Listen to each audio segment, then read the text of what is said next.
Nació en Santo Domingo un 12 de junio de 1932, cuando la ciudad todavía olía a salitre y a queroseno, y el país entero respiraba bajo un mismo techo, el de Rafael Leónidas Trujillo. En la capital, el sol cae vertical, sin misericordia, y la brisa del Caribe no refresca. Empuja las persianas, empuja los papeles sobre los escritorios, empuja también las palabras que uno se traga cuando aprende temprano. Que hay cosas que no se dicen. Francisco Alberto Caamaño. Deñó crece en ese aire. No es un aire neutro, es un aire vigilado. Su apellido ya trae un peso. Su padre, Fausto Caamaño Medina, es un militar de carrera que llega a general y ocupa posiciones de mando en el aparato armado del Trujillato. En la República Dominicana de esos años, el uniforme no es solo una profesión, es una llave. Abre puertas, abre silencios, abre ascensos, y también cierra destinos. En una casa así, la disciplina no se predica, se practica. Se come con disciplina, se camina con disciplina. Se aprende a mirar sin mirar demasiado. Porque el régimen de Trujillo no solo manda, se mete en la vida cotidiana como un polvo fino que todo lo cubre. La escuela, la iglesia, el cuartel, la conversación familiar. El niño Caamaño ve desfilar la autoridad como si fuera un hecho natural. Como la lluvia de mayo o el calor de agosto. La autoridad tiene nombres, rangos, retratos enmarcados. Tiene también miedo. Un miedo que no siempre se nota, pero que está ahí, en la manera en que la gente baja la voz cuando menciona al jefe, en la forma en que un vecino desaparece de pronto del barrio y nadie pregunta. En ese país, obedecer no es una virtud abstracta, es un mecanismo de supervivencia, y sin embargo, incluso dentro de la obediencia, hay matices. Hay quienes obedecen por convicción, quienes obedecen por cálculo, quienes obedecen por costumbre, y hay quienes, sin saberlo todavía, están aprendiendo otra cosa, que la obediencia puede ser una trampa cuando el mando se divorcia de cualquier idea de legitimidad. Eso no se aprende en un día, se aprende por capas, por golpes, por grietas. Caamaño elige la Marina. No es un detalle menor. La Marina Dominicana, en un país insular y caribeño, es frontera y es símbolo. Puertos, patrullas, aduanas, contrabando, costas largas, donde la noche es una sábana negra y el mar parece un animal respirando. La vida naval tiene su propio ritmo. Guardias, bitácoras, jerarquías estrictas, el lenguaje seco de las órdenes. Afirmativo, negativo, a sus órdenes. En el mar, la cadena de mando no es una formalidad. Es la diferencia entre volver a puerto o no volver. Se forma como oficial en un tiempo en que el Estado dominicano es, en gran medida, el Estado de Trujillo. Las Fuerzas Armadas son columna vertebral del régimen, pero también su termómetro.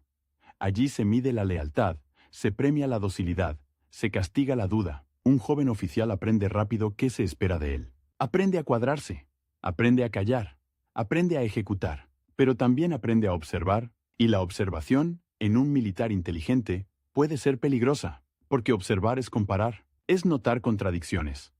Es ver que el discurso de orden y patria convive con la arbitrariedad, con la corrupción, con el uso del uniforme para fines que no tienen nada que ver con la defensa nacional. En los muelles y en los cuarteles se escucha de todo. Rumores de conspiraciones, historias de purgas, chismes que son advertencias. La política se filtra por las rendijas del casco de un barco. Los años 50 avanzan con su doble cara. Modernización y terror. Carreteras, obras, propaganda. Y al mismo tiempo, cárceles, persecución. El SIM como sombra omnipresente. En 1960, el asesinato de las hermanas Mirabal sacude al país como un trueno que no termina de apagarse. Y en 1961, el 30 de mayo, Trujillo cae a tiros en una carretera. El país queda de pronto sin el centro de gravedad que lo mantenía. Para bien o para mal, en una sola pieza. Lo que sigue no es libertad inmediata. Es un forcejeo. Para un oficial como Caamaño, formado en la lógica del mando vertical, la muerte del dictador no significa que desaparezca la estructura. La estructura sigue. Los hombres siguen. Los hábitos siguen. La pregunta que queda flotando en los cuarteles es otra. ¿A quién se obedece ahora? Porque el trujillismo no era solo Trujillo. Era una red de intereses, de lealtades, de miedos compartidos. Y cuando el jefe muere, la red no se evapora. Busca reacomodarse. En ese reacomodo aparece un nombre que va a marcar la década. Juan Bosch. Intelectual, escritor, líder del Partido Revolucionario Dominicano, exiliado durante años, regresa con una promesa que suena casi ingenua en un país acostumbrado al látigo. Democracia, instituciones, una constitución que no sea papel decorativo. Bosch gana las elecciones de diciembre de 1962 y asume la presidencia en febrero de 1963. Para muchos dominicanos, es el primer intento serio de romper con el pasado. Para otros, es una amenaza. La Constitución de 1963, progresista para su tiempo, toca nervios sensibles, derechos laborales, límites al poder, controles civiles. Sobre los militares, reformas que inquietan a la Iglesia conservadora, a sectores empresariales, a viejos trujillistas reciclados, y a oficiales que sienten que el nuevo orden les recorta el terreno. En los cuarteles, la palabra Constitución empieza a sonar con un tono distinto. Ya no es solo un libro que se menciona en ceremonias, es un instrumento político, es una bandera, es, para algunos, un peligro. Caamaño está dentro de las Fuerzas Armadas en ese momento de tensión, no es un político de tribuna, es un oficial. Su mundo es el de los rangos, los partes, las órdenes. Pero la política lo alcanza igual, lo alcanza en los cambios de mando, en los ascensos, en las sospechas, lo alcanza en la conversación de pasillo, cuando un superior comenta con desprecio a los civiles que quieren mandar sobre los militares, lo alcanza cuando se habla de comunismo, como si fuera una enfermedad contagiosa que entra por los puertos. Y entonces llega el golpe. Septiembre de 1963. Bosch es derrocado por un sector militar con apoyo de fuerzas conservadoras. Se instala un gobierno de facto. El triunvirato. La palabra suena técnica, casi elegante. La realidad es áspera. Se rompe el hilo constitucional, se clausura, de hecho, la promesa de que el país iba a resolver sus conflictos por la vía institucional.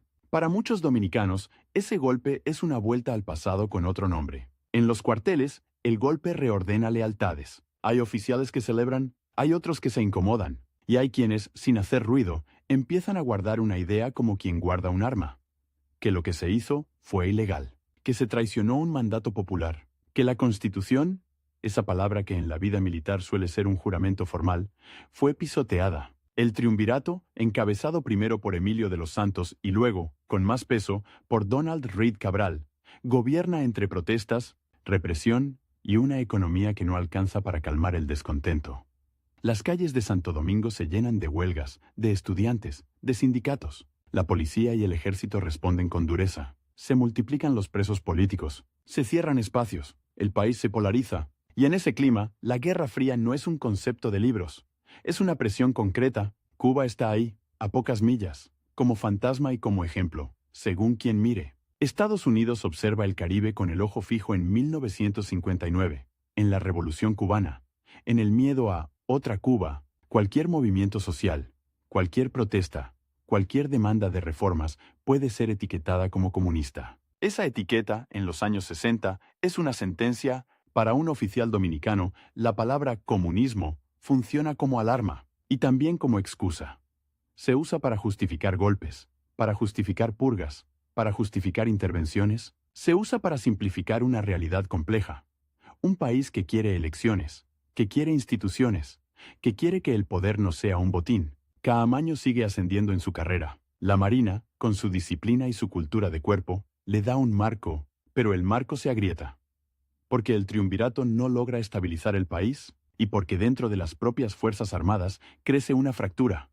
Oficiales jóvenes, algunos formados en academias con ideas de profesionalización, empiezan a chocar con la vieja guardia, con los que vienen del trujillismo, con los que entienden el uniforme como licencia para mandar sin control civil. En Santo Domingo, la vida cotidiana se vuelve una mezcla de normalidad y tensión. La gente va al mercado, compra plátanos, arroz, habichuelas, regatea, se queja del precio del aceite. Los carros públicos van llenos, con música alta, con discusiones políticas a media voz. En las noches, la radio es compañía y es termómetro.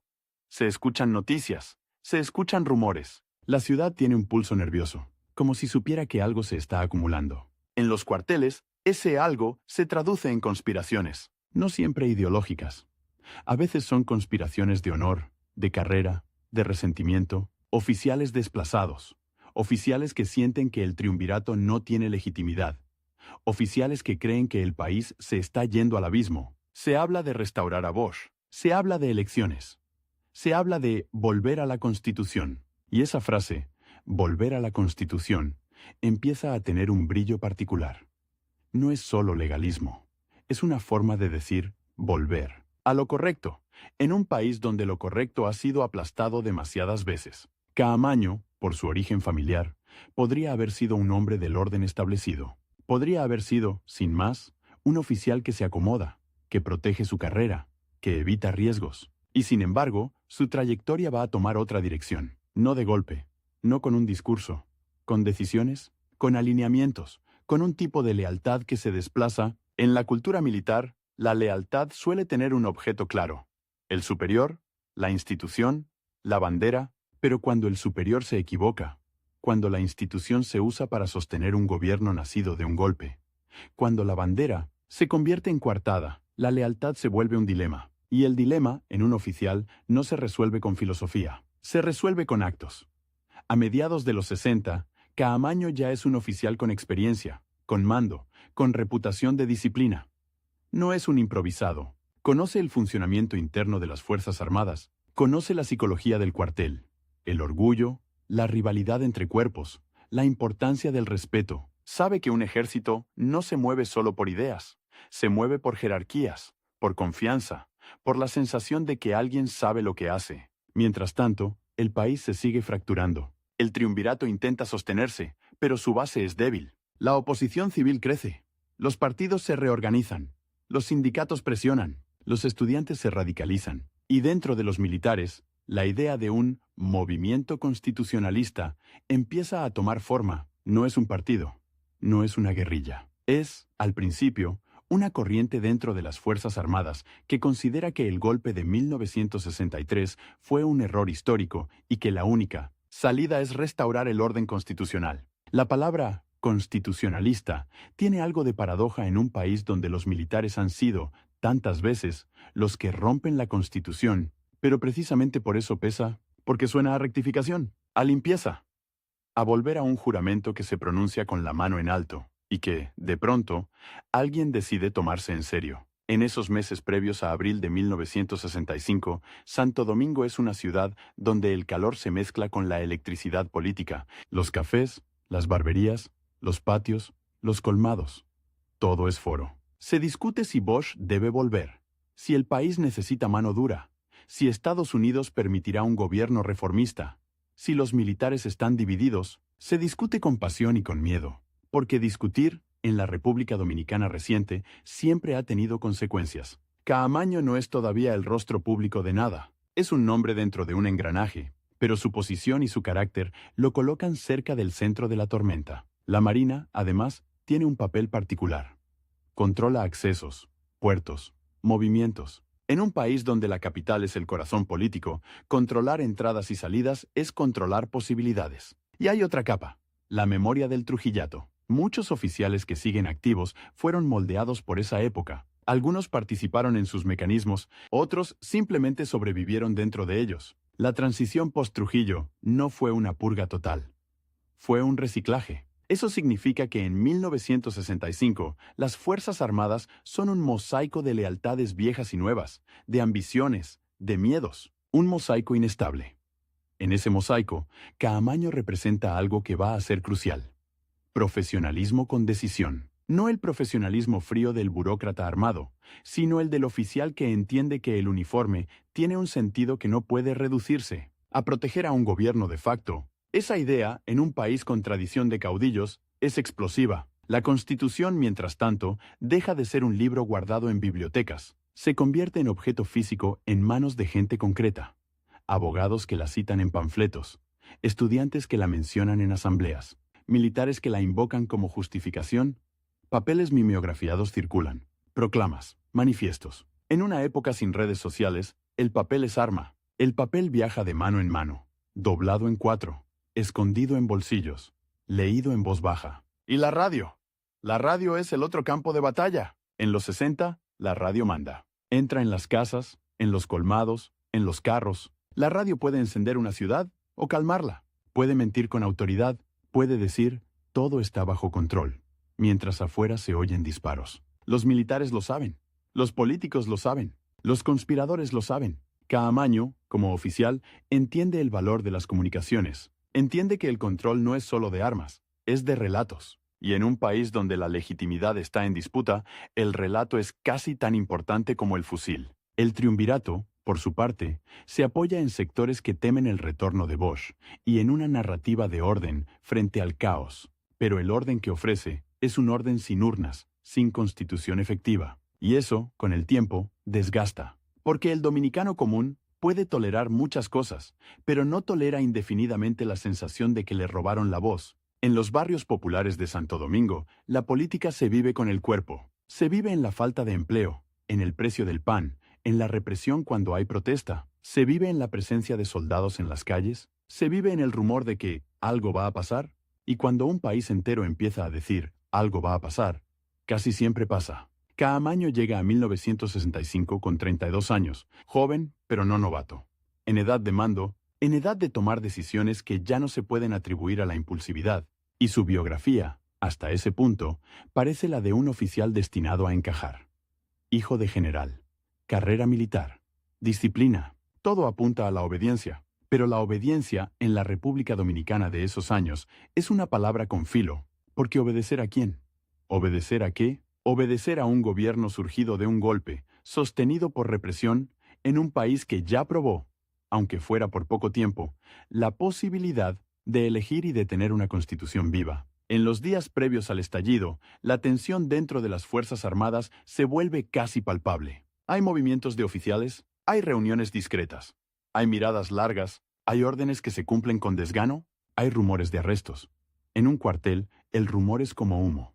Si lo hueles, ya es tarde, porque el rumor anuncia que alguien se está moviendo. La figura de Bosch, desde el exilio, sigue siendo un punto de referencia, no necesariamente porque todos amen a Bosch, sino porque representa el principio de legitimidad electoral. Y ese principio, en un país acostumbrado a la imposición, es poderoso. Los constitucionalistas no son un bloque homogéneo.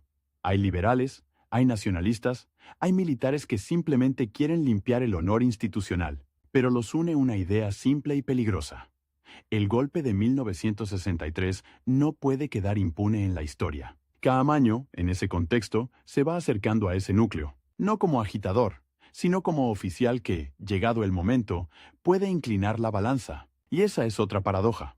En un país donde los civiles quieren recuperar la democracia, el primer empujón decisivo puede venir de militares, no porque sea lo ideal, sino porque así está construido el poder real. Santo Domingo, a inicios de 1965, es una ciudad donde el malecón sigue recibiendo olas y parejas, donde los vendedores ambulantes siguen ofreciendo frutas, donde los niños siguen jugando en calles polvorientas. La vida insiste, pero por debajo hay una vibración como si el asfalto estuviera a punto de abrirse. En los cuarteles, la disciplina se mantiene por fuera. Por dentro, se discute, se mide, se calcula. Un oficial que decide romper con la cadena de mando no lo hace por romanticismo. Lo hace porque cree que la cadena ya está rota en su origen. Porque si el mando se sostiene sobre una ilegalidad, entonces obedecer deja de ser virtud y se convierte en complicidad.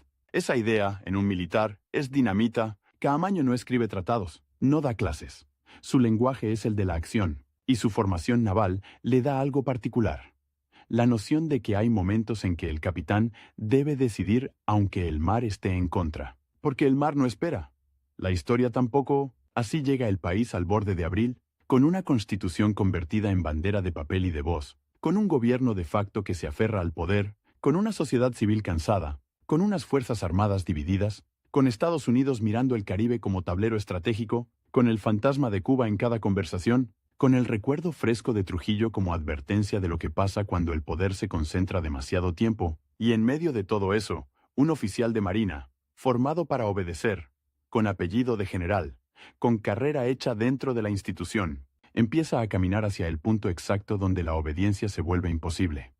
No lo sabe el país todavía, no lo sabe la prensa, no lo sabe el barrio, pero en los pasillos del poder armado, donde se decide el destino de un gobierno en cuestión de horas, su nombre ya está en circulación. La Constitución, esa palabra que en ceremonias suena solemne y distante, está a punto de bajar del pedestal, está a punto de ensuciarse de calle. de pólvora, de sudor. Y cuando eso ocurra, cuando el papel se convierta en consigna y la consigna en combate, Francisco Alberto Caamaño Deñó dejará de ser solo un oficial más en la lista de rangos. Se convertirá en otra cosa, en alguien que, por primera vez, no medirá su lealtad por la voz del superior, sino por la idea, terca, peligrosa, casi física, de que un país no puede vivir eternamente de rodillas ante el hecho consumado. Abril en Santo Domingo no llega como una fecha del calendario, llega como un olor a goma caliente en el asfalto, a sudor en los cuellos de las camisas, a café recalentado en los colmados donde la gente se queda,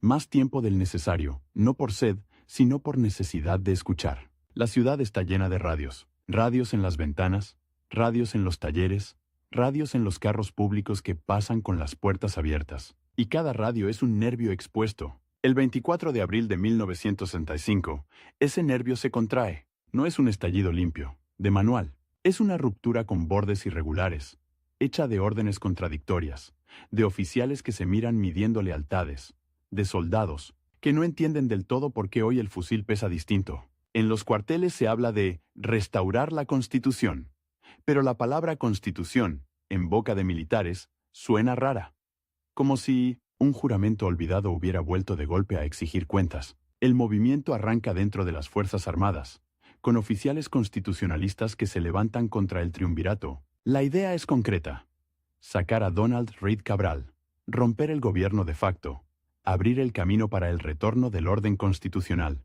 con Juan Bosch como símbolo inevitable. Aunque Bosch esté lejos, en la práctica, eso significa tomar puntos estratégicos, controlar comunicaciones, sumar unidades, y hacerlo rápido, antes de que la maquinaria del poder, la vieja, la trujillista reciclada, la que todavía sabe cómo aplastar, reaccione. Santo Domingo, de pronto, se llena de uniformes en movimiento, camiones militares que pasan levantando polvo, soldados apostados en esquinas que ayer eran solo esquinas, oficiales que entran y salen de edificios con el gesto tenso de quien sabe que cada minuto cambia el mapa. La ciudad escucha disparos a lo lejos y no sabe si son advertencia o inicio de algo más grande. En los barrios, la gente se asoma, se esconde, vuelve a asomarse. La curiosidad pelea con el miedo. En ese primer día, el poder no cae de inmediato. Se fragmenta.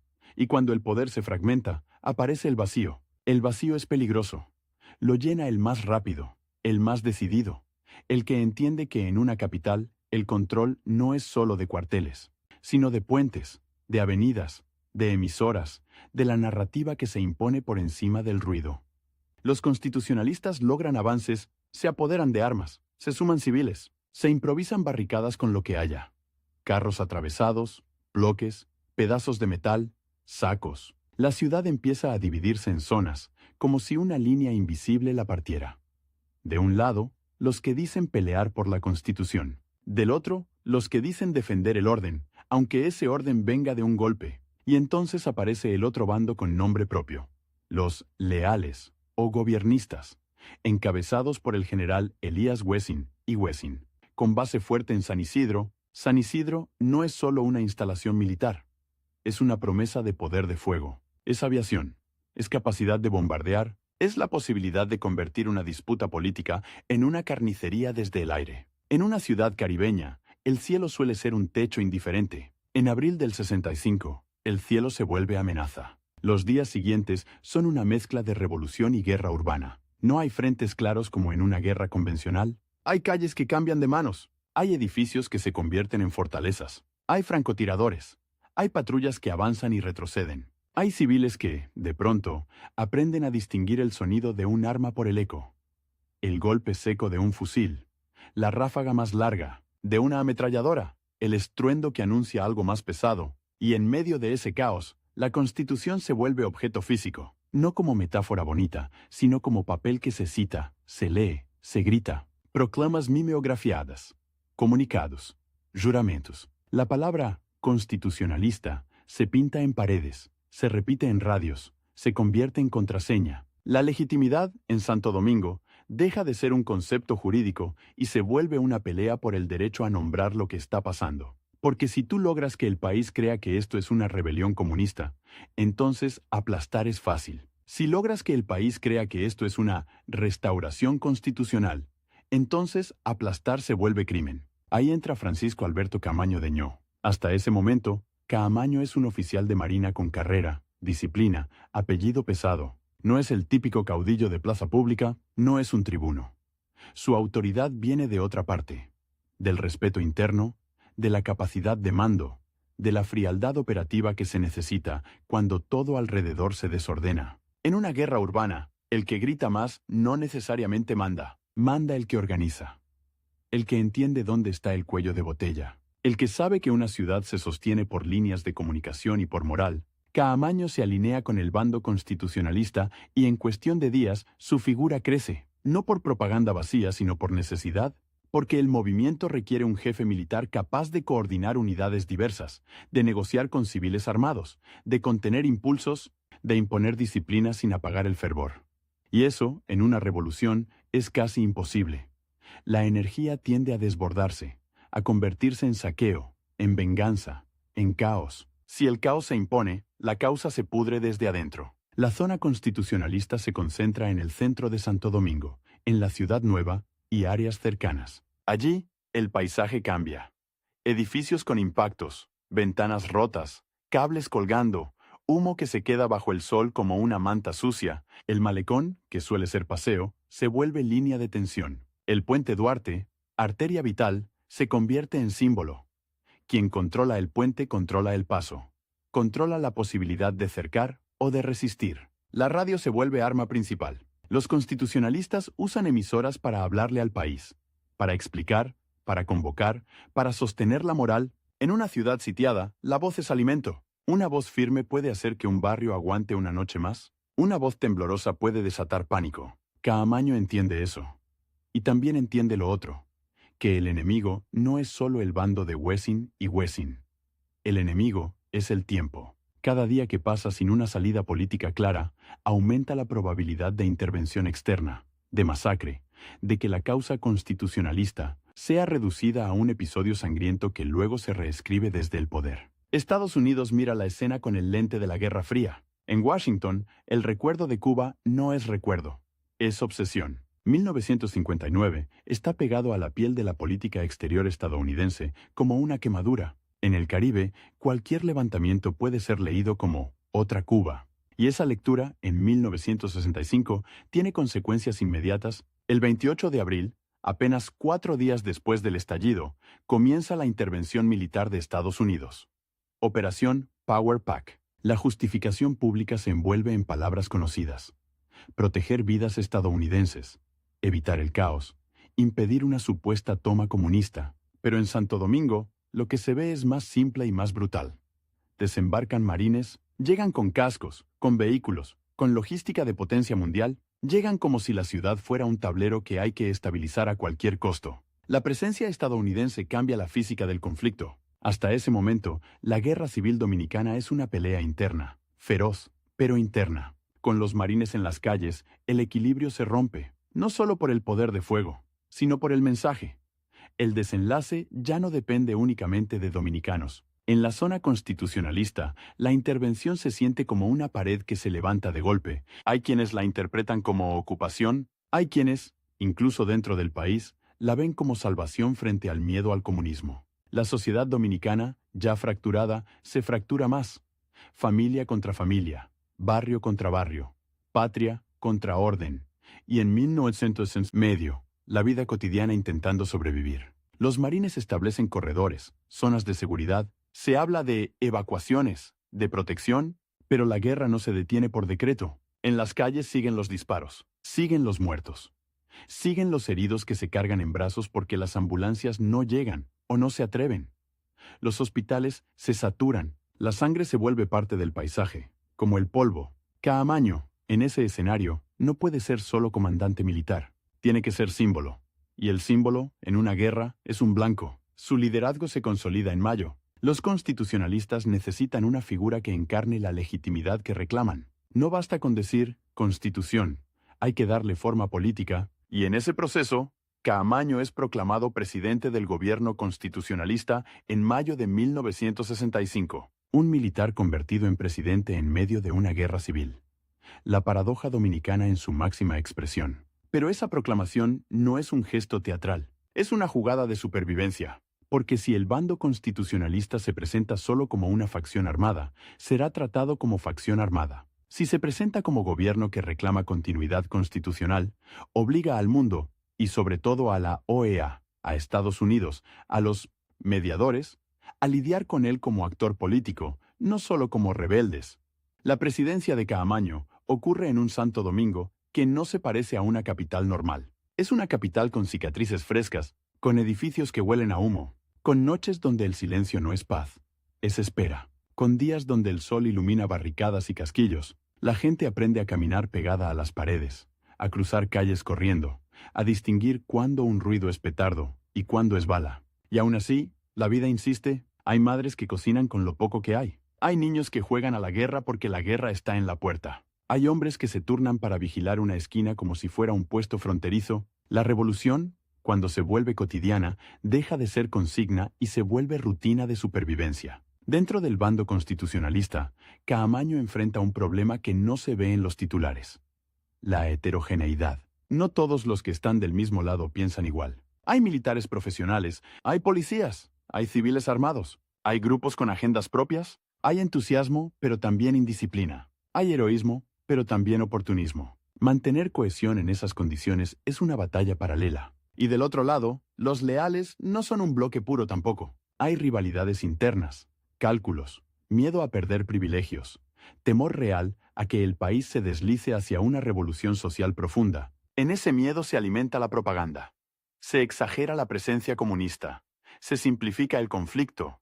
Se busca justificar lo injustificable. La intervención estadounidense, además, introduce una diplomacia armada. No es solo despliegue militar, es negociación bajo presión. La OEA entra en escena. Se habla de fuerza interamericana. Se habla de mediación. Se habla de pacificación. Palabras que suenan limpias en comunicados, pero que en la calle significan otra cosa.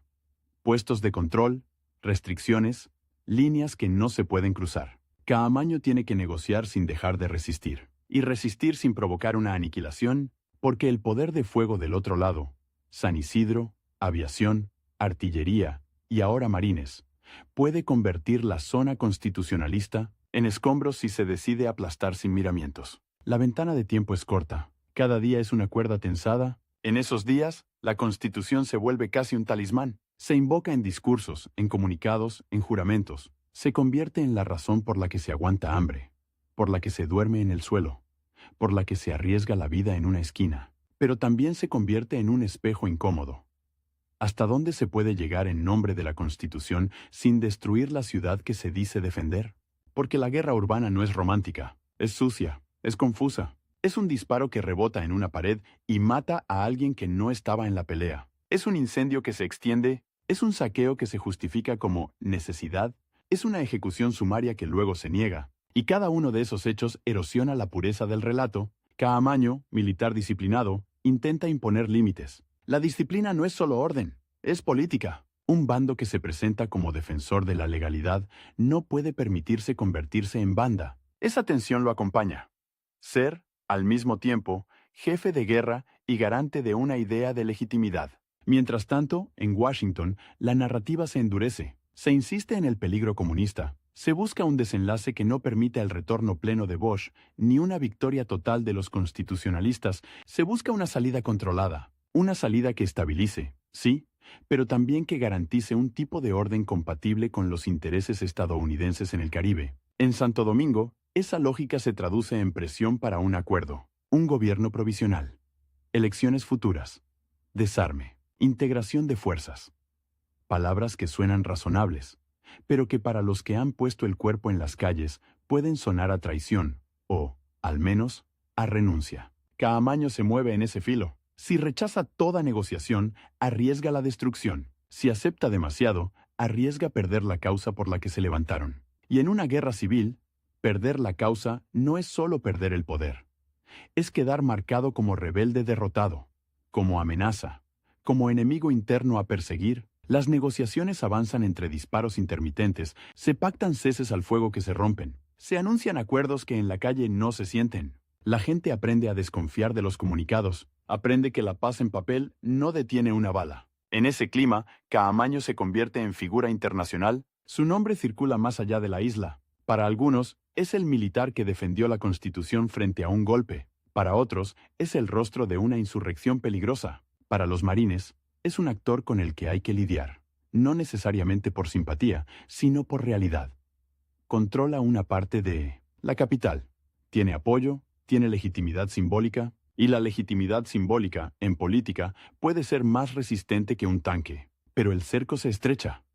La correlación de fuerzas no favorece a los constitucionalistas. La intervención estadounidense inclina la balanza. La presión diplomática empuja hacia un arreglo que evite una victoria clara de cualquiera de los extremos. Se construye la idea de un gobierno provisional que sirva de puente hacia elecciones. Un puente, sí, pero también un filtro. El desenlace militar se va enfriando, no porque desaparezca el conflicto, sino porque se canaliza hacia la mesa. Y en esa mesa, el poder real pesa más que la razón moral. Caamaño, que en la calle puede ser símbolo, en la negociación enfrenta el peso de estados, de embajadas, de organismos, de intereses, que no se conmueven con barricadas. Aún así, su papel en abril y mayo de 1965 ya está sellado. Un oficial de marina, formado para obedecer, termina encabezando un gobierno en guerra, sosteniendo una bandera de papel, la Constitución. En una ciudad donde el papel se quema y la tinta se corre con el sudor, cuando los combates van cediendo y se consolida el camino hacia un gobierno provisional, queda una sensación amarga en el aire de Santo Domingo. No hubo victoria limpia, hubo supervivencia, hubo negociación bajo presión, hubo intervención extranjera, hubo muertos que no votaron ningún acuerdo. Y queda sobre todo una transformación personal que ya no tiene marcha atrás. Caamaño ha cruzado un umbral. Ya no es solo un oficial dentro de una institución, es un nombre asociado a la desobediencia en nombre de una legitimidad superior, en un país donde la cadena de mando ha sido, tantas veces, la cadena del miedo. Esa desobediencia se vuelve ejemplo para unos y pecado imperdonable para otros. La Constitución, esa palabra repetida hasta gastarse en radios y proclamas, no vuelve a su estante. Se queda en la calle, pegada al polvo, a la pólvora, a la memoria de abril. Y Caamaño, que la levantó como bandera en el asfalto caliente de Santo Domingo, empieza a entender, aunque nadie lo diga en voz alta, que después de 1965 la obediencia ya no será un refugio, será una elección. Y cada elección, en la República Dominicana que viene, tendrá precio. El precio empieza a cobrarse en silencio, que es como se cobran las cosas serias. No con un pelotón en la puerta todavía, no con un titular, sino con esa sensación de que el aire cambió de densidad, que la ciudad, aun cuando deja de disparar, sigue apuntando. Cuando el humo se disipa un poco y los comunicados sustituyen a las ráfagas, Caamaño descubre que la guerra no termina. Se muda de lugar, de la esquina al despacho, del puente al pasillo, del fusil al papel timbrado. Y el papel, otra vez, la Constitución como amuleto y como condena, se convierte en el objeto que todos dicen respetar mientras lo doblan a su conveniencia. El arreglo político que sale de 1965, gobierno provisional, promesa de elecciones, desmovilización, no es una foto de reconciliación, es una operación quirúrgica hecha con prisa, con manos temblorosas y con un bisturí extranjero apoyado sobre la mesa. En Santo Domingo se habla de pacificación, pero la palabra pacificación, en un país que acaba de ver marines en sus calles, suena a yeso sobre una fractura mal soldada. Se inmoviliza. ¿No se cura? Caamaño, que fue presidente constitucionalista en la zona sitiada, queda atrapado en una paradoja que no perdona. Para unos es el sinota, hombre que evitó que la causa se deshiciera en caos. Para otros es el hombre que encarnó el caos mismo. Y en política dominicana, donde el trujillismo dejó una herencia de sospecha y de expedientes, esa etiqueta no es opinión. Es sentencia diferida. La salida del país no es un viaje, es una expulsión elegante. Un exilio con guantes blancos, se le abre una puerta para que no haya que romperla. Se le ofrece una ruta para que no haya que arrastrarlo. Y él, militar que aprendió a leer el terreno, entiende que quedarse es convertirse en rehén de una transición que no controla. En blanco fijo para quienes necesitan un culpable visible, un nombre que explique el miedo. Se va. Y al irse, deja atrás algo más que una ciudad. Deja una versión de sí mismo, el oficial de marina que ascendió en una institución jerárquica, el hombre de uniforme impecable, el que conocía el lenguaje de los reglamentos, queda suspendido en el aire de 1965, como una fotografía que ya no encaja en el álbum familiar. El Caribe de finales de los 60 no es un mapa, es una corriente eléctrica. Cuba está ahí, irradiando ejemplo y amenaza según quien mire. Estados Unidos está ahí, con bases, embajadas, asesores y una obsesión: que no haya otra Cuba. Y en medio, islas y costas donde la palabra revolución se pronuncia con la misma facilidad con la que se pronuncia represión. En ese Caribe, el exilio no es descanso, es reeducación. Caamaño llega a un mundo donde la política se hace con maletas, con nombres falsos, con reuniones en apartamentos prestados, con cafés que se enfrían mientras alguien vigila la ventana. El exiliado aprende rápido que la nostalgia es un lujo. Lo urgente es la red. Contactos, apoyos, dinero, documentos. Y sobre todo, una narrativa que sobreviva a la propaganda del régimen que se consolida en Santo Domingo. Porque mientras él está fuera, la República Dominicana se reacomoda con una lógica implacable. Las elecciones de 1966 llevan a Joaquín Balaguer al poder. Balaguer no es un improvisado. Es un político formado en la larga sombra de Trujillo. Un hombre de frases suaves y decisiones duras, capaz de hablar de institucionalidad mientras el aparato de seguridad aprende a operar con métodos que no necesitan uniforme para ser efectivos. Se inaugura un orden que se presenta como estabilidad, pero que se sostiene con vigilancia, con miedo selectivo, con la idea de que el país ya tuvo suficiente desorden en 1965 y que cualquier disidencia es una puerta abierta al abismo. En ese nuevo clima, Caamaño se convierte en símbolo útil para ambos lados. Para la oposición, es la prueba de que hubo una causa legítima aplastada por la fuerza, y la intervención, para el gobierno, es el fantasma perfecto. El militar que se salió de la cadena de mando. El hombre que puede volver. El nombre que justifica presupuestos de seguridad, detenciones preventivas, campañas de prensa. Un enemigo que, incluso lejos, sirve para ordenar filas, y él, desde fuera, escucha cómo su nombre se pronuncia sin él. Cómo se construye un Caamaño de bronce y un Caamaño de caricatura. Cómo se simplifica su historia para que encaje en consignas. Y esa simplificación, que para otros es propaganda, para él es una presión íntima. La obligación de estar a la altura del mito o de destruirlo con una vida normal. Pero una vida normal ya no existe, no después de abril. En el exilio, la Constitución sigue apareciendo. Como un papel que no se quema, se habla de legitimidad, de retorno, de restauración. Pero el tiempo hace su trabajo corrosivo. La palabra Constitución empieza a sonar insuficiente frente a un régimen que se legitima, con elecciones controladas y se blinda con fuerzas armadas y policía política. ¿Qué significa restaurar un texto cuando el poder real se mueve por otros canales? ¿Qué significa jurar un papel cuando el papel no detiene una redada nocturna? Ahí es donde la lealtad de Caamaño cambia de objeto, sin necesidad de discursos grandilocuentes. No es un giro teatral. Es un desplazamiento lento, como cuando el mar se lleva la arena y uno no lo nota hasta que la orilla ya no está donde estaba. La lealtad a la institución militar, esa idea de obediencia como virtud, se vuelve imposible cuando la institución se convierte, a mí no es en sus ojos, en herramienta de un orden que no reconoce como legítimo. Y la lealtad a la legitimidad política, a la idea de soberanía y de constitución, empieza a buscar otro vehículo. En esos años, la región está llena de hombres que creen que el vehículo es la guerrilla, no por romanticismo, sino por cálculo desesperado. Si el espacio legal está cerrado, si la oposición es perseguida, si la prensa se disciplina, si las elecciones no abren puertas reales, entonces la montaña parece el último lugar donde el Estado no llega del todo. La montaña como refugio y como escenario. La montaña como promesa de pureza frente a la ciudad contaminada por pactos, pero Caamaño no es un estudiante que sueña con sierra maestra desde un aula, es un militar profesional. Y eso lo marca incluso cuando se acerca a la idea guerrillera. Piensa en logística, en rutas, en abastecimiento, en comunicaciones, en disciplina. Sabe que un foco armado no se sostiene con entusiasmo. Se sostiene con comida, con botas, con medicina, con información, y sabe también que el Estado aprende, que el Estado dominicano de Balaguer no es el Estado torpe de un manual. Es un aparato que se moderniza, que recibe asesoría, que entiende el valor de la inteligencia, de los informantes, de la infiltración. En el exilio, Caamaño se mueve entre países y contactos, entre apoyos que se ofrecen con condiciones y silencios que dicen más que las palabras. La Guerra Fría convierte cada gesto en sospecha. Si te acercas a Cuba, te etiquetan. Si te alejas, te aíslan. Si buscas apoyo internacional, te piden pruebas de control, de disciplina, de viabilidad. Nadie quiere apostar por una causa perdida.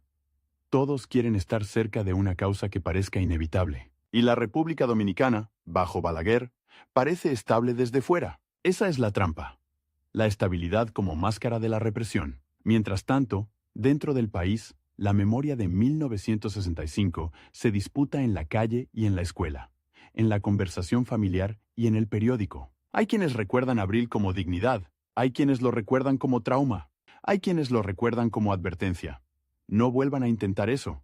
Y en ese clima, cualquier intento de reorganización opositora se enfrenta a un Estado que no necesita declarar guerra para hacerla. Basta con vigilar, con detener, con desaparecer, con sembrar miedo en los lugares correctos. Caamaño, lejos, recibe noticias fragmentadas. Nombres de compañeros caídos, rumores de traiciones, historias de cárceles. Y cada noticia es una piedra más en el bolsillo, porque el exilio no solo te protege, te acusa, te pregunta, sin palabras, ¿por qué estás vivo cuando otros no? Te obliga a justificar tu distancia. La decisión de pasar de líder urbano a guerrillero no nace de un día para otro. Se cocina en esa mezcla de impotencia y deber, de mito y realidad. En 1965, Caamaño fue el hombre que sostuvo una zona de la capital bajo presión de aviación, artillería y marines. Fue el rostro de una legitimidad que se defendía con barricadas. Pero en el nuevo orden, esa legitimidad no tiene espacio institucional. Y entonces aparece la idea peligrosa. Si no hay espacio, se crea. Si no hay tribuna, se abre una trinchera. La guerrilla, sin embargo, no es solo un método. Es una renuncia. Renuncia a la visibilidad. Renuncia a la negociación pública. Renuncia a la posibilidad de ganar sin sangre. Y Caamaño lo sabe. Lo sabe con la claridad de quien ha visto lo que una ciudad puede sufrir cuando se convierte en campo de batalla. Por eso su paso hacia la montaña no es un acto de euforia. Es un acto de gravedad. En esos años, su figura se vuelve doble. En el imaginario popular, Caamaño es el héroe constitucionalista, el presidente de abril, el hombre que habló por radio cuando la ciudad ardía. En los informes de seguridad, Caamaño es el potencial cabecilla subversivo, el enlace con Cuba, el riesgo de contagio. Dos Caamaños, dos retratos colgados en paredes distintas y él, en medio, intentando ser uno solo. La preparación de un regreso clandestino exige una disciplina que recuerda más a una operación naval que a una aventura romántica. Documentos, identidades, rutas de entrada, contactos en el terreno, puntos de apoyo, lugares donde esconderse y, sobre todo, la pregunta práctica que decide la vida o la muerte. ¿Quién sabe? Porque en un país vigilado, el secreto es un recurso que se gasta rápido. Cada persona que se suma a la cadena es una posibilidad de filtración. Cada conversación es un riesgo. Cada gesto fuera de lugar puede encender una alarma. Balaguer, por su parte, gobierna con una mezcla de legalidad formal y control real. Hay Congreso, hay elecciones, hay discursos, y al mismo tiempo hay un clima donde la oposición siente que camina sobre vidrio. La represión no siempre es masiva. A veces es quirúrgica. Se golpea donde duele. Se manda un mensaje, se deja que el resto entienda. Y ese método, precisamente por no ser siempre visible, es más difícil de denunciar y más fácil de negar. En ese contexto, la idea de una guerrilla en la cordillera central, la humedad, la espesura, los caminos que se vuelven barro, las noches frías en altura, el día que te empapa y te seca a la vez. Parece, desde lejos, una posibilidad. Desde cerca, es una sentencia porque la montaña dominicana no es un vacío.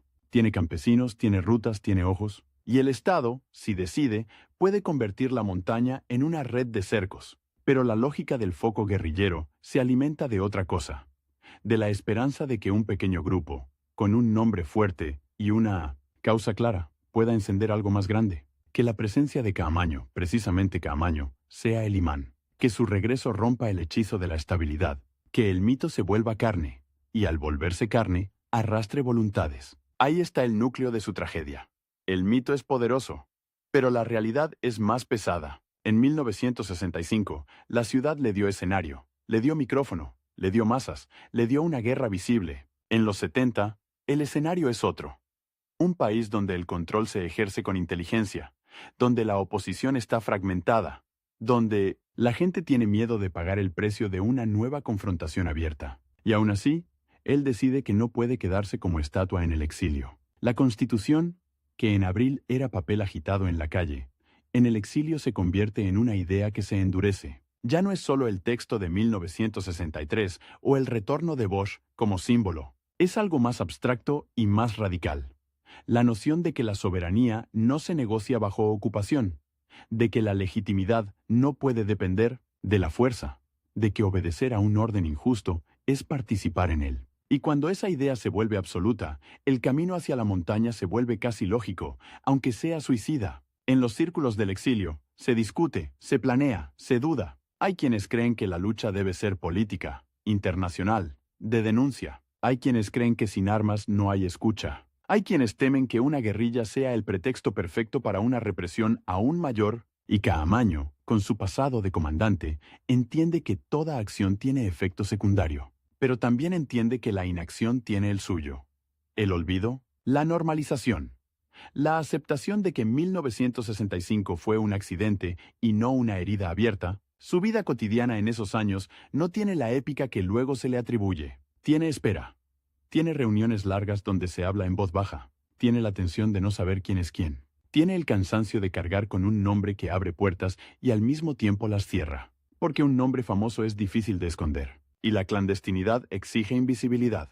A medida que pasan los años, el margen se reduce. Balaguer consolida su poder. El Estado se vuelve más eficaz en neutralizar amenazas. La región cambia. Las esperanzas revolucionarias se enfrentan a derrotas, a divisiones, a realidades nacionales que no se dejan copiar. Y sin embargo, para Caamaño, el tiempo no es aliado. Cada año fuera es un año en que su figura se convierte más en recuerdo que en fuerza. Y un recuerdo, por noble que sea, no tumba un régimen. La decisión final de regresar no es solo política, es personal. Es el gesto de un hombre que no acepta ser únicamente un capítulo cerrado, que no acepta que su desobediencia de 1965 termine en una vida de exiliado respetable, citado en discursos ajenos. Hay en eso una ética dura, casi militar.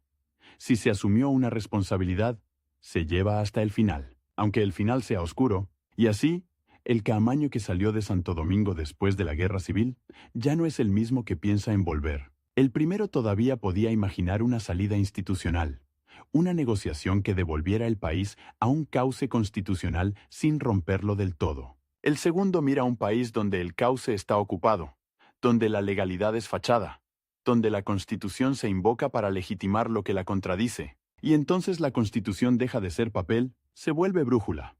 Una brújula que apunta hacia la humedad de la cordillera central. En algún punto de ese trayecto, la palabra presidente pierde sentido. En 1965 fue un título para obligar al mundo a reconocer una legitimidad. En el exilio, el título es un recuerdo. Y lo que queda es el rango real. Combatiente, organizador. Hombre que se prepara para vivir sin ciudad, sin radio abierta, sin multitud. Con un grupo pequeño, con el silencio de la montaña, con la certeza de que, si vuelve, no habrá marines para negociar, ni OEA para mediar, ni cámaras para registrar. Habrá persecución, habrá cerco, habrá final, y aún así, el plan se arma. Se arma con la misma mezcla de precisión y fragilidad con la que se arma una operación clandestina en un país vigilado.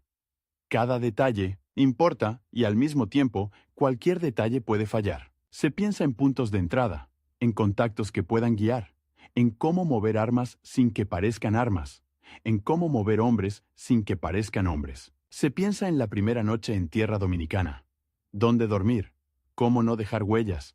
¿Cómo evitar que un campesino curioso se convierta, sin querer, en informante? Porque el Estado no necesita saberlo todo. Le basta con saber lo suficiente. Y en un país pequeño, lo suficiente llega rápido. Caamaño, que en 1965 hablaba a una ciudad por radio, ahora se prepara para hablarle a un país desde el lugar más difícil.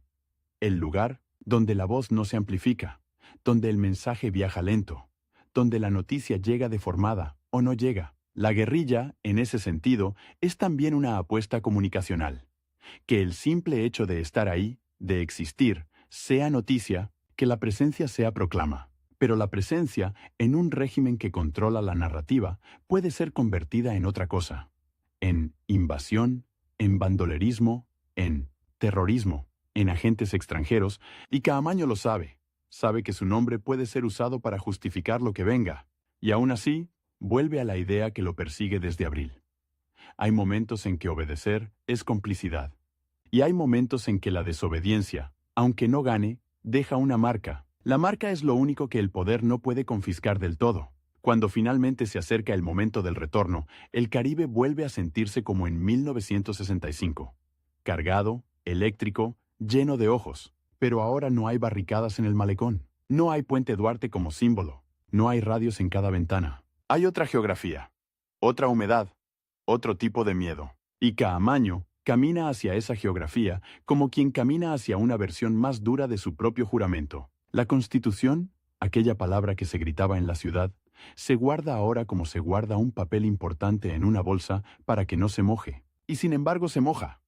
Todo se moja en la montaña. La ropa, la pólvora, la piel, las ideas. Lo que viene ya no será una guerra civil televisada por la historia. Será una persecución en verde. ¿Será el Estado contra un puñado de hombres? ¿Será la última transformación de un oficial formado para obedecer?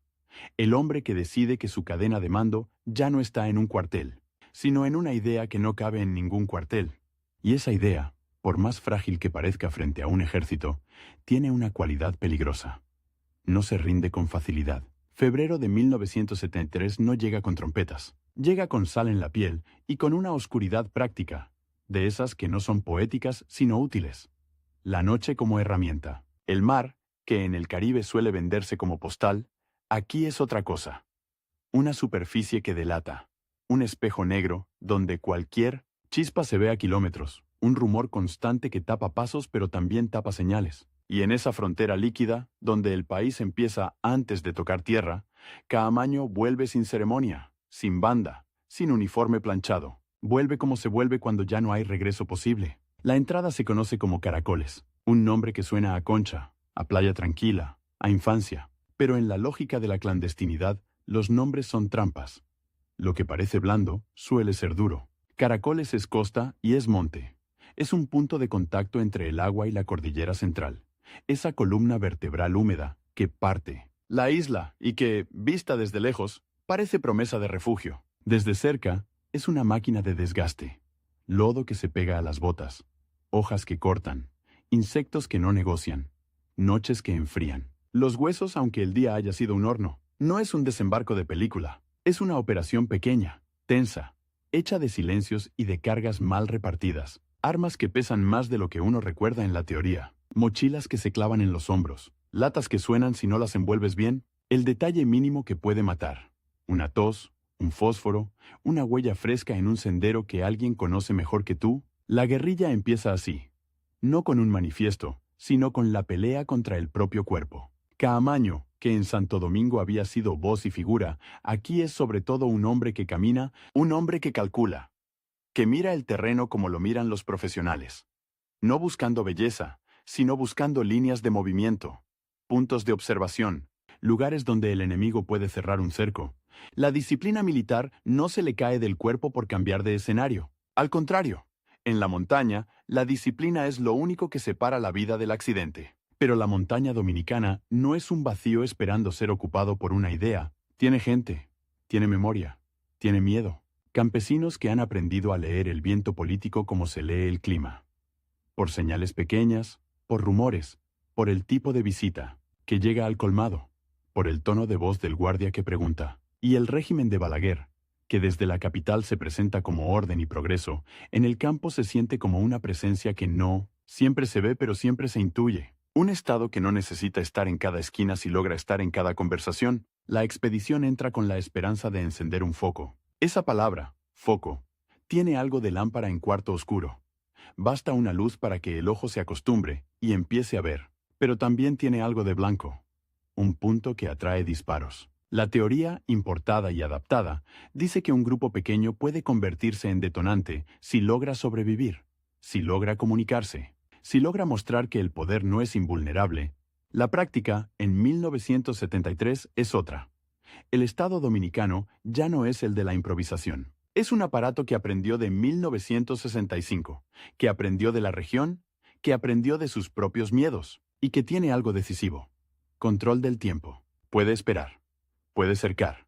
Puede cortar suministros. Puede convertir la selva en una jaula. La noticia del regreso, o incluso el rumor del regreso, es suficiente para activar mecanismos. No hace falta que Caamaño dispare un solo tiro para que el país se ponga en modo cacería. Su nombre, que en el exilio era mito, en el territorio es alarma. Y una alarma no necesita precisión, necesita volumen. Se mueven unidades, se movilizan patrullas, se aprietan redes de informantes, se revisan caminos. Se interroga a quien haya visto algo raro. Un grupo de hombres con botas nuevas, una compra inusual de comida, una conversación cortada al entrar un extraño. La guerrilla necesita dos cosas que son difíciles de conseguir al mismo tiempo: secreto y apoyo. El secreto exige que nadie sepa, el apoyo exige que muchos sepan. En esa contradicción se rompe más de una expedición antes de empezar. Y Caamaño lo sabe, pero también sabe que su presencia es, por definición, imposible de ocultar por mucho tiempo. No es un combatiente anónimo, es el hombre de abril. El presidente constitucionalista, el oficial que desobedeció a la cadena de mando en nombre de un papel que, en la ciudad, se agitaba como bandera. Ahora ese papel es una idea guardada en el pecho, protegida del agua. Pero el agua siempre encuentra cómo entrar. Los primeros días son de adaptación y de búsqueda. Buscar rutas seguras, buscar puntos de agua, buscar lugares donde encender fuego sin que el humo delate, buscar cómo moverse sin dejar rastro. La montaña obliga a pensar en lo básico: comer, dormir, no enfermar. Y la enfermedad en la guerrilla no es un inconveniente. Es una sentencia lenta, una infección en el pie, una fiebre, una diarrea, y el grupo entero se vuelve más lento, más visible, más vulnerable. La épica se desinfla en el barro. Mientras tanto, del otro lado, la respuesta estatal no es solo militar, es narrativa, es propaganda. Es el intento de definir lo que está pasando antes de que lo definan otros. Porque en política, nombrar es dominar. Si Caamaño es constitucionalista, su regreso puede leerse como continuidad de una causa nacional. Si Caamaño es subversivo, infiltrado, agente, entonces su regreso se convierte en amenaza externa, en excusa perfecta para endurecer el control. Y el régimen entiende que la palabra es un arma que pesa menos que un fusil y mata más lejos. La persecución se organiza como se organizan las cosas serias, con mapas, con radios, con cadenas de mando que esta vez sí funcionan. Se cierran zonas, se establecen puestos, se presiona a comunidades, se ofrecen recompensas, se siembra miedo, y el miedo es un multiplicador. Hace que la gente hable, hace que la gente calle, hace que la gente se equivoque. En el campo, un error no es un titular, es un cadáver. Caamaño, en ese escenario, carga con una doble responsabilidad: la del jefe militar, que debe mantener cohesión, disciplina, moral, y la del símbolo, que debe existir de una manera que justifique el riesgo, porque cada paso que da no es solo un paso suyo, es un paso que otros pagarán, los que lo acompañan, los que lo ayudan, los que simplemente viven cerca. La guerrilla, por más que se presente como lucha contra el poder, siempre roza a los que no eligieron luchar. La cordillera central no es una línea en el mapa, es un mundo de microclimas. Un valle puede ser un horno al mediodía y una nevera al anochecer. La neblina baja sin avisar y convierte el paisaje en un cuarto sin paredes. Los sonidos se engañan. Un río parece cerca y está lejos. Un disparo parece lejos y está cerca. La vegetación es tan densa que el horizonte desaparece, y sin horizonte, el tiempo se vuelve raro. Se vive por tramos, por respiraciones, por la próxima subida. En ese mundo, la comunicación es un problema constante. No hay radio abierta como en abril del 65, cuando una voz podía atravesar la ciudad y convertirse en orden y consigna. Aquí, si hay radios, son frágiles, limitados, dependientes de baterías, de antenas, de suerte. Y sin comunicación, la guerrilla se vuelve un cuerpo sin nervios. Se mueve, pero no siente a tiempo. El Estado, en cambio, tiene redes, tiene repetidores, tiene logística, tiene helicópteros si decide usarlos. Tiene la ventaja de la altura tecnológica y de la profundidad institucional. La expedición de Caracoles, además, llega a un país distinto al de 1965, no solo por Balaguer, sino por el cansancio social. La gente ha visto demasiadas promesas, ha visto demasiados muertos, ha visto cómo la palabra revolución puede traer esperanza o puede traer luto. Y el régimen ha trabajado esa fatiga como se trabaja un metal. La ha martillado hasta convertirla en resignación. La estabilidad, aunque sea injusta, se vende como alivio. Y el alivio es tentador cuando uno tiene hijos, cuando uno tiene tierra, cuando uno tiene miedo. Eso no significa que no haya simpatía. La hay. Hay memoria de abril. Hay orgullo herido. Hay rabia contenida. Pero simpatía no es logística. Simpatía no es comida en el momento exacto. Simpatía no es un guía que se juegue la vida. Y la guerrilla, sin esa red, se convierte en un grupo aislado, condenado a moverse cada vez más, a exponerse cada vez más, a cometer errores por necesidad. Los cercos empiezan a cerrarse con una paciencia que asusta. No es una batalla frontal. Es una presión constante. Se cortan rutas, se vigilan pasos, se interroga a campesinos, se detiene a sospechosos, se hace sentir que ayudar tiene precio. Y el precio, en un régimen que sabe castigar selectivamente, no siempre se paga en público. A veces se paga en una madrugada, en una carretera, en un cuartel donde nadie escucha. En ese clima, la figura de Caamaño se vuelve aún más pesada, porque su nombre atrae no solo al enemigo, también atrae expectativas. Y las expectativas son crueles. Piden victorias rápidas, gestos claros, señales de que el sacrificio vale. Pero la montaña no da victorias rápidas, da supervivencia. Da desgaste, da pequeñas decisiones que no se ven desde la capital. Hay un momento, inevitable, en que la expedición deja de ser iniciativa y se convierte en reacción. Ya no se elige el camino por estrategia, sino por necesidad. Ya no se busca el lugar ideal para establecerse, sino el lugar posible para no ser atrapado esa noche. Y cuando una guerrilla entra en ese modo, el tiempo se acelera, cada día es más corto, cada error pesa más. La captura de Caamaño ocurre en ese contexto de cerco y agotamiento, no como caída teatral, sino como resultado de una persecución que combina terreno, inteligencia y presión sobre el entorno. El 16 de febrero de 1973, el hombre que había sido presidente constitucionalista en una ciudad sitiada cae en manos del Estado en la montaña y ahí, en ese punto exacto, la historia dominicana muestra su costado más frío. Lo que se hace con el símbolo cuando el símbolo ya no puede hablar, porque capturar a Caamaño no era solo neutralizar a un combatiente, era apropiarse del final. Decidir cómo termina el relato. Un juicio público habría sido una tribuna. Un proceso largo habría permitido preguntas. Habría permitido que el nombre volviera a circular con matices. El régimen no necesitaba matices, necesitaba cierre. Necesitaba un punto final rápido, contundente, sin espacio para que la Constitución, esa palabra que Caamaño había convertido en bandera, volviera a sonar como acusación. La ejecución llega como llegan las decisiones en los estados que temen a los símbolos. Con prisa y con silencio. Se mata para que no haya escena. Se mata para que no haya discurso. Se mata para que el cuerpo no se convierta en bandera. Y aún así, el cuerpo se convierte en bandera. Porque en política, el intento de borrar suele ser la tinta más visible. La muerte de Caamaño no apaga su figura. La fija, la convierte en algo que ya no puede contradecirse, ya no puede equivocarse, ya no puede negociar. El muerto es perfecto para el mito. Y el mito, a su vez, es perfecto para la disputa. Para unos, Caamaño queda como el último constitucionalista, el hombre que llevó la idea de legitimidad hasta el extremo, el que no aceptó que la Constitución fuera un papel decorativo en manos de un orden sostenido por la fuerza y por la tutela extranjera. Para otros, queda como el guerrillero que eligió un camino inviable, el que arriesgó vidas en una aventura condenada, el que ofreció al régimen el pretexto para endurecer aún más la represión. Y en esa división, que atraviesa familias, partidos, generaciones, se ve la herida de 1965. No cerró, solo cambió de forma. Balaguer y su aparato ganan la batalla inmediata.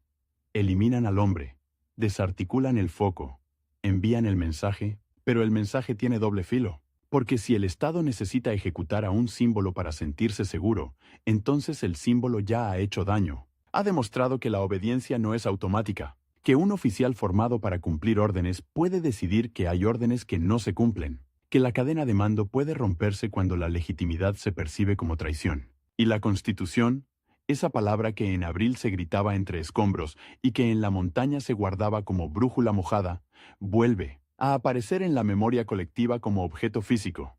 Proclamas, juramentos, papeles doblados, radios clandestinas, no como documento jurídico frío, sino como fetiche político, como bandera que se mancha y por eso mismo pesa más. En Santo Domingo, la Constitución fue asfalto y barricada. En la Cordillera Central, fue humedad y silencio. En ambos lugares, fue la misma idea. Que hay un límite a la obediencia. Después de febrero de 1973, el país sigue, los gobiernos siguen.